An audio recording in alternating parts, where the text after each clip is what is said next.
Hello, listener of the Third Sector podcast. This is Lucinda, and I thought you might be wondering what this unusual piece of content is on the Third Sector feed. In addition to our weekly show, we've just launched The End of Charity. It's a 6-part documentary in which we ask whether the current charity model is fit for purpose and explore what the future might hold for the sector. It features some of the leading voices from the charity world as well as radical thinkers who believe there's a need to disrupt the status quo. This is the first episode in the series. There's 5 more to come, and if you'd like to hear more, you can search for The End of Charity and subscribe or follow to be the first to know when we release new episodes. I hope you enjoy it.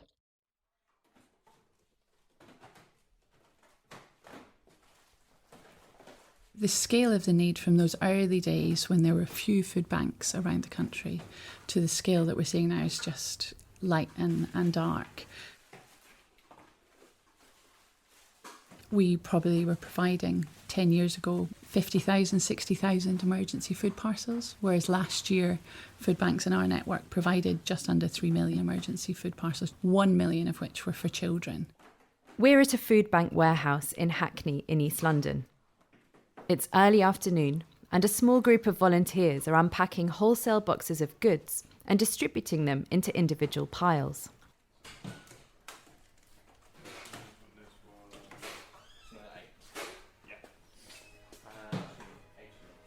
A packet of cereal, a jar of peanut butter, canned vegetables, pasta, instant coffee, and a single toilet roll are added to each pile.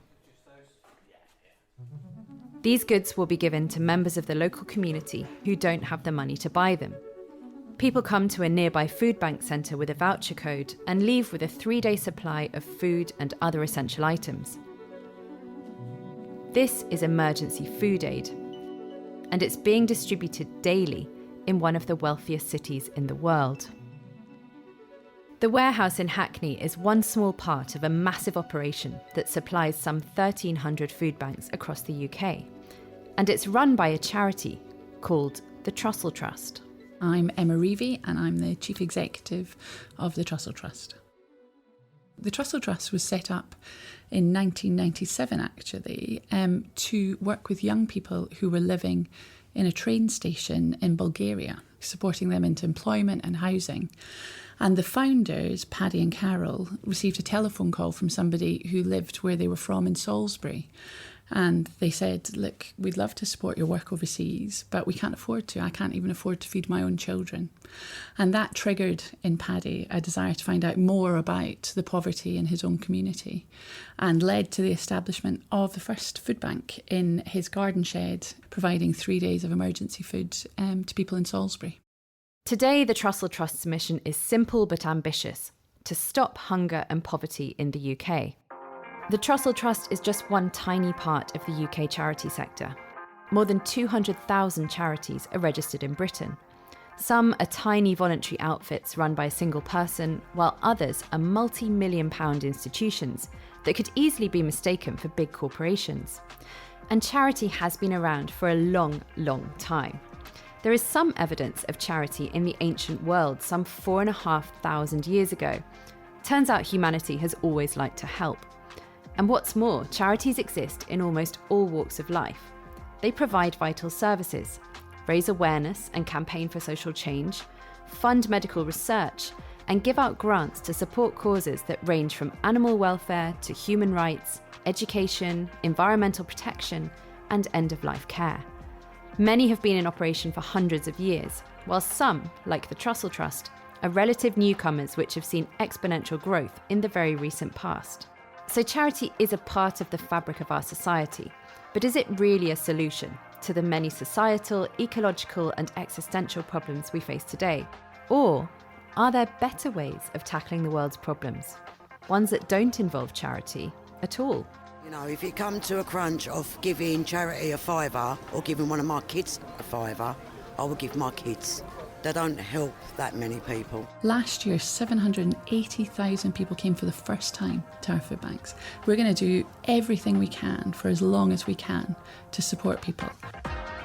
I'm Lucinda Rouse. I'm a journalist at Third Sector magazine, and this is The End of Charity. In this series, I'm going to be exploring whether the traditional concept of charity as we know it has had its day.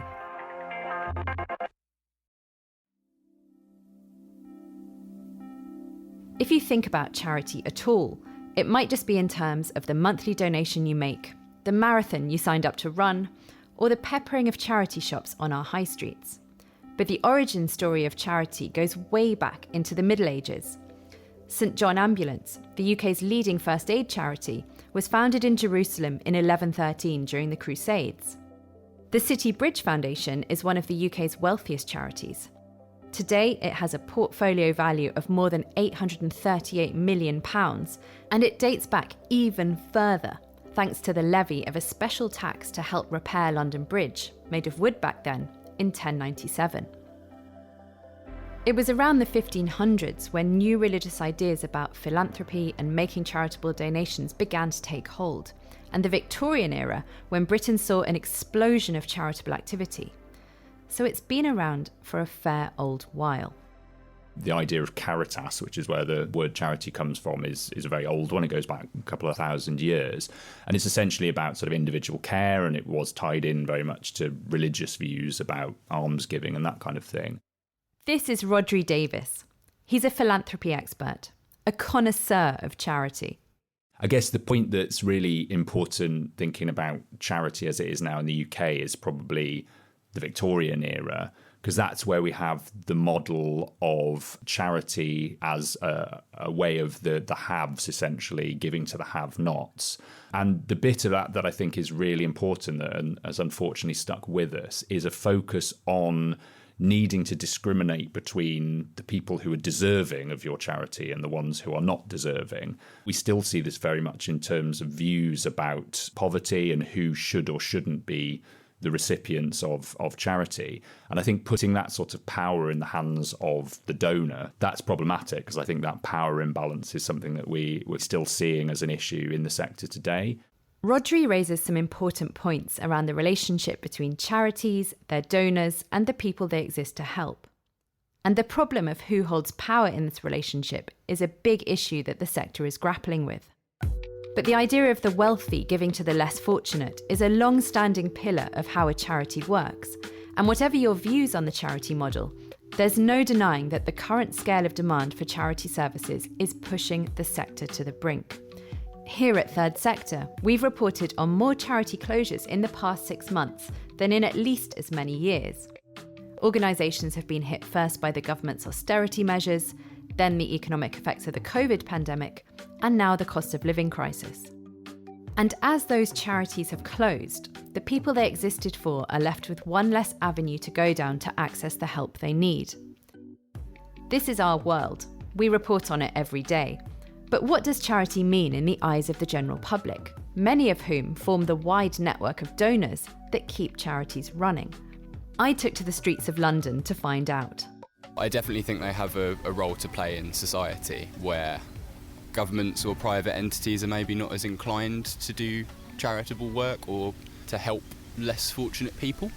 And also for people who do volunteer in charities, they do it for altruistic reasons as well, so it's good for them, it makes them feel good. Don't do anything really. Why do you say that? Because I just go around poncing. Charity begins at home, that's my attitude. Because there's enough of our own people who need us, like our own kids. You know, if it come to a crunch of giving charity a fiver or giving one of my kids a fiver, I will give my kids. They don't help that many people. Because, I know for a fact a lot of the times with charities, they take so much money out of it. This tiny sample of the public is more or less consistent with the wider population.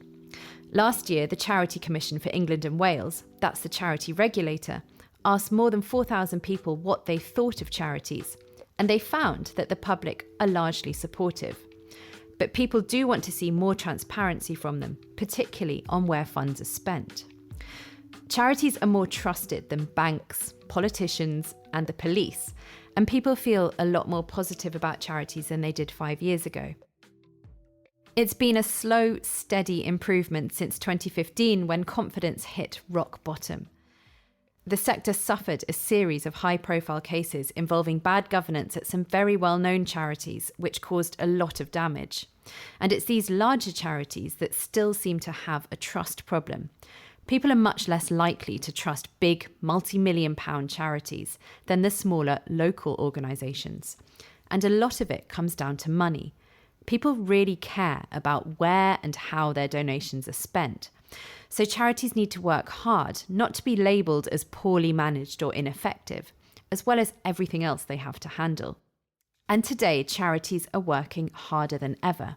Emma Revie from the Trussell Trust. How does it make you feel seeing the extent to which your operations have grown to meet that rising demand? It's really devastating. When I speak to our food bank managers, they tell me so often how insufficient a food parcel feels to the needs that people are telling them about. It's just not enough. If somebody isn't able to afford food, they're likely not able to afford to keep their homes warm, to pay for travel to school or to essential appointments, to pay for new school shoes or school uniform. A parcel just feels insufficient. And so to see more and more people having to come to food banks. Last year, 780,000 people came for the first time to our food banks. That number of people coming to us and feeling the insufficiency of the response, we're going to do everything we can for as long as we can to support people. But it's not right that anyone is having to turn to a charity for something as essential as food. So it feels heavy and really worrisome. When you listen to Emma describe that sense of inadequacy and the sheer number of issues that contribute to poverty, you have to wonder whether a charity like the Trussell Trust, for all the fantastic work that it does, is really best placed to tackle them. But as Rhodri explains, charities often approach these problems from different levels. I often think of it in terms of sort of upstream and downstream, so a kind of spectrum. The downstream end, what I mean by that is that's where you're essentially doing what maybe people traditionally think of as the work of charities, which is directly addressing needs. So, running a food bank or a soup kitchen and literally helping individual people who just need something very basic. And then at the upstream end, it's kind of doing things like research and advocacy that's designed to try and address the fundamental problems, why you need food banks in the first place. So, and a lot of organisations, I think charities individually try and do both, but certainly I think there's room within the charity sector as a whole for all of those different approaches. So I think, you will have food banks, for instance, providing people with the food that they need right here and now. But it's really important that we don't see that as, that's job done and nothing more needs addressing. Actually, what we need at the same time is to say, well, why is it that we as a society are in a position where people, children and families need other people to provide food for them on a charitable basis? Something is fundamentally broken. Let's understand what that is and let's campaign for the necessary changes to the way that politics and society works to make sure it doesn't happen in the future. And I think kind of along that spectrum, there are all sorts of different things that charities can do, some of which directly address needs and some of them which try to kind of get at the underlying causes. And I think they're always trying to balance those two things. As well as providing emergency food parcels, the Trussell Trust has stepped into that upstream role by collecting data about its food bank users and making sure that evidence lands on the desks of the right people. Here's Emma again. So it's really important to us to understand who is coming to food banks and why, because our vision is for a UK without the need for food banks. So we want to understand what is causing people to have to turn to food banks so as we can try and tackle those root causes. And so we know that there are certain groups of people that are significantly overrepresented at food banks. For example, 68% of people coming to food banks have a disability or come from a household where somebody has a disability. So we know that disability responsibility, but also caring responsibilities, are a huge driver of why somebody might not be able to afford the essentials. We also know that certain groups have increased barriers to work and challenges which can also lead to them having to turn to a food bank. We know groups like the LGBTQ plus community, minority ethnic groups of people are overrepresented at food banks, and the structural reasons why that is are things that we need to be tackling if we really want to see an end to the need for food banks. And the biggest single driver of food bank use is the insufficiency of social security. So the design and deliverability of social security is causing people simply just not to have enough money for the essentials. Now, social security is a term that gets used a lot, but how many people actually understand what it really means? I asked Emma to explain what it is in the simplest possible terms.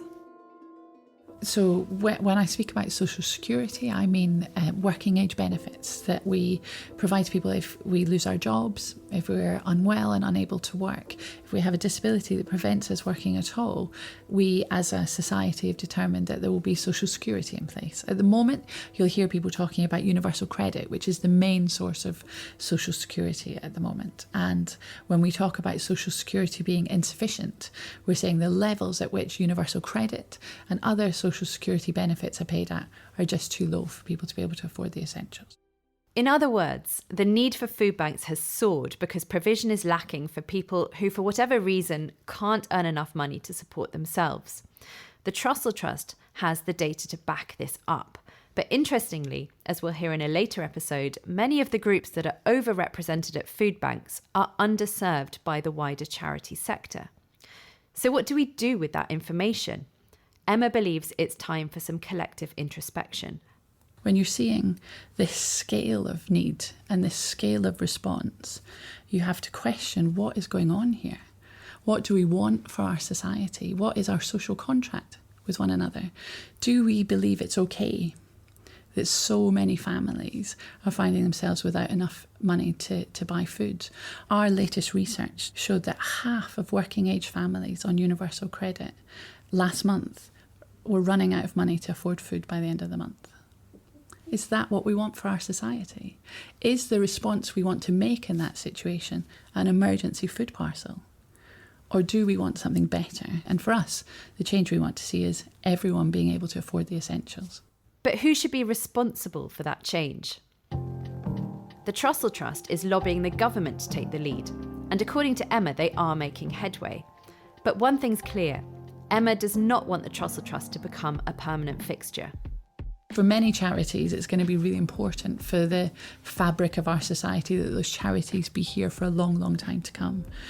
We don't view ourselves in that way. We don't view ourselves as one of those charities you would want to have going on forever and ever. We would love the idea of what could happen if the 40,000 volunteers at the moment who are gathering food and providing food and creating those spaces for people to come and access that support, we're doing something else within civil society, providing other support because we no longer mass distributed emergency food aid. That's an exciting concept for us. But I think we don't think of ourselves in those terms, in terms of part of the ongoing fabric of society, but rather a temporary structure that we would seek to dismantle at the first available moment. But for now, charities like the Trussell Trust do exist. And let's be absolutely clear. These charities are a lifeline to millions of people. But if we think about Emma's question of social contract, what would the world look like if we could solve problems like poverty and hunger without charities? Here's Rhodri again. I think there are some. I mean, some of them will come from outside of the charity sector as we know it now. And I think the fact that there's a much wider range of options for people when it comes to wanting to do good in the world with their time and their money means that, charities can't assume that they're the only game in town anymore. There are all of these other options, whether that's mutual aid networks, whether it's kind of digital social movements, whether it's businesses increasingly sort of saying that they've got a social purpose. And if you shop with us or work with us, you'll be doing good in the world as well as potentially kind of making money or getting products. That wider range of options means that people may want to look elsewhere if they don't feel that charities are the best way of kind of achieving what they want to achieve in the world. But what are these other options disrupting the charity sector? Well, one of them you, or perhaps the young people in your life, may well know of. Nearly half the population with curable blindness doesn't have access to this surgery. So I wanted to provide this to as many people as possible. Can a YouTuber fix the world? In this video, we're curing 1,000 people's blindness. It's gonna be crazy. If you look at the amount of money that is spent every year by the US government and by the massive charitable foundations and everything, it's not enough to go around. It's never going to be enough. Join us for the next episode of The End of Charity, where we'll be digging into the online phenomenon that is Mr. Beast. The End of Charity is brought to you by Third Sector, the UK's leading title for the voluntary and not-for-profit sector. It was written and presented by me, Lucinda Rouse, and edited by Emily Burt. The producers were Ollie Peart and Penny Bell at Rethink Audio. And special thanks to Rebecca Cooney, who devised the original concept for the series.